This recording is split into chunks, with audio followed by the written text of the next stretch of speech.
Chers participants, je suis ravi de vous accueillir pour cette session dédiée à une analyse en profondeur de l'Ukraine post-soviétique. Votre présence témoigne de votre intérêt pour l'histoire complexe et fascinante de ce pays. L'Ukraine moderne est le résultat d'une série d'événements transformationnels qui ont débuté avec son indépendance en 1991. Ces événements ont façonné non seulement son paysage politique et social, mais aussi ses relations internationales. Indépendance et premier pas.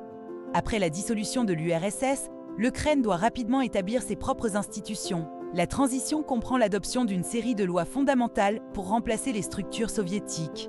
Économie en transition. Les premières réformes économiques comprennent une libéralisation rapide qui conduit à une hyperinflation en 1993, culminant à 10 000. Les tentatives de stabilisation économique sont urgentes et critiques. Politique de multivectoriel.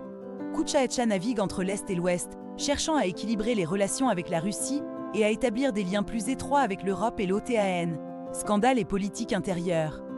Son mandat est entaché par des allégations de corruption et le scandale des enregistrements de 2000, qui révèle une possible implication dans des actes de corruption et des assassinats politiques.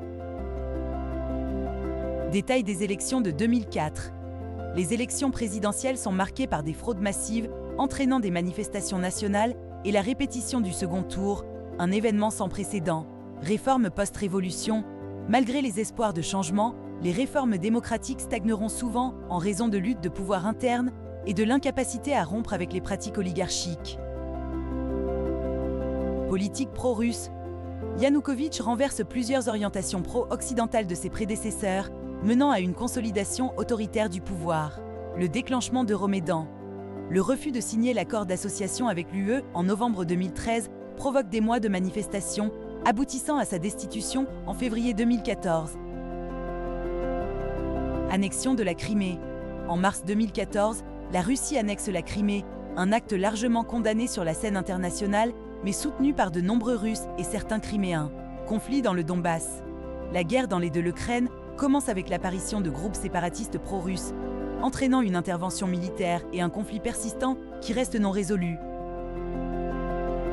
En 3 décennies, l'Ukraine a traversé des transformations monumentales, des crises profondes et des moments de triomphe démocratique. Sa trajectoire est un témoignage de la lutte pour la souveraineté et l'identité dans un monde post-guerre froide complexe.